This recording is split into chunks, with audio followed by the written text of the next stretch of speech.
The sky was clear, stars were shining, the sea was dead calm. And I thought, I don't know, I couldn't understand it. So I came out of my cabin and I thought, well, I'd go forward. And I went forward to the well deck on the starboard side, and I could see ice in the well deck. There's no sign of Iceberg then, because he'd passed us. The sea was dead calm. The air was freezing. And at 11:40 p.m., the largest moving object on Earth didn't crash. It didn't screech. It didn't shudder. It simply stopped. Frank Prentice, the assistant purser, was wide awake in his cabin. He was a man trained for chaos, but what he experienced that night was something far more unnerving: stillness. In a 1979 interview, Prentice described the moment of impact not as a collision, but as a hesitation. He said, "It was like slamming your brakes on a car, and that was that." She stopped. No jagged wall of ice tearing through steel, no screaming metal, just a sudden, unnatural halt in the middle of the Atlantic. But then, the silence was broken. Prentice heard 4 distinct explosions, not from the outside, but from deep within the belly of the ship. For over a century, the history books have sold us a simple story: man versus nature, ice versus steel. But the survivors told a different story. They spoke of a ship that was broken from the inside out. If it wasn't the iceberg that killed the Titanic, what was it? To understand the death of the Titanic, we have to look at the ship that survived. 1 year prior, White Star Line launched the RMS Olympic. It was the Titanic's older sister, identical in size, speed, and luxury. But the Olympic had a problem: it was prone to accidents. In September 1911, the Olympic collided with a British warship, the HMS Hawke. The damage to the starboard hull was catastrophic. The keel was twisted. The steel was compromised. The insurance companies ruled the collision was the Olympic's fault. They refused to pay. White Star Line was staring at a financial black hole. They had a broken ship they couldn't afford to fix in a new ship, the Titanic, that was costing a fortune to build. Unless they found a way to swap them. The theory is as audacious as it is simple. Did White Star Line patch up the damaged Olympic, repaint the nameplate, and send it out as the brand new Titanic? The plan: sink the already broken ship in the middle of the Atlantic, rescue the passengers, and claim the full insurance payout on a brand new vessel. It sounds impossible until you look at the hull. The Olympic had 16 unevenly spaced portholes on its forward sea deck. The Titanic was built with 14. Yet when the Titanic left Southampton on its doomed maiden voyage, photographs show quite clearly it had 16 portholes.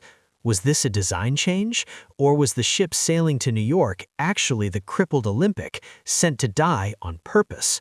If the switch provides the method, we still need a motive. And for that, we look to the man who bankrolled the entire operation, J.P. Morgan.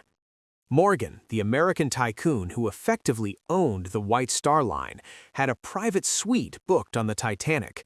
He was scheduled to be on that bridge. But hours before departure, Morgan canceled. He cited ill health. Yet 2 days later, he was photographed in France, looking perfectly healthy, enjoying a holiday with his mistress. Morgan wasn't the only one missing, but his enemies were all aboard. John Jacob Astor IV, Benjamin Guggenheim, Isidor Straus, 3 of the wealthiest men in the world, and crucially, 3 staunch opponents of the proposed U.S. Federal Reserve, a central banking system Morgan was desperate to establish. With these 3 men alive, Morgan's financial takeover faced a wall of opposition. When the Titanic went down, that opposition vanished into the freezing dark. Less than a year later, in December 1913, the Federal Reserve Act was signed into law. The timing is circumstantial, but the result is undeniable. The sinking didn't just change maritime history, it reshaped the global economy. Conspiracies deal in shadows, but forensics deals in facts, and there is one physical fact about the Titanic that is often ignored. The ship was on fire before it ever left port. Buried in the coal bunkers, specifically bunker number 6, a spontaneous combustion fire had been raging for days. This wasn't a small flicker, this was a superheated furnace pressing directly against the ship's starboard hull. Engineering experts argue that sustained heat of that intensity would have compromised the tensile strength of the steel, making it brittle. This explains the speed. Why was the captain pushing the Titanic full steam ahead through known ice fields? Not just for a record. They were trying to empty the coal bunker into the furnaces to stop the fire. They were shoveling fuel to save the ship, inadvertently accelerating it toward its doom. When the ship finally struck the ice, it didn't hit a fortress of steel. It hit a section of the hull that had been slow roasting for days. The steel didn't bend, it shattered. But let's return to the moment of impact. Why did the lookout see nothing until it was too late? Captain L.M. Collins, a modern ice pilot, proposed a theory that explains the invisible disaster. He argues the Titanic didn't hit an iceberg in the traditional sense. It hit pack ice, low-lying, hardened sheets of ice that float just above the waterline. On the night of the sinking, the thermal conditions were freakish. A cold water inversion created a phenomenon known as super-refraction. Essentially, the horizon was distorted. Light bent around the curve of the Earth, creating a false horizon that the lookouts weren't negligent. They were blind. They were staring into an optical illusion that hid the danger until the ship was practically on top of it. This aligns with Frank Prentice's testimony. No wall of ice, no crash, just the ship grinding over a hidden shelf of pack ice, tearing the bottom open like a tin can. Those explosions he heard, that wasn't sabotage. That was the sound of the ship's internal structure snapping, deck by deck, as the water rushed in. Frank Prentice survived that night, but the silence never left him.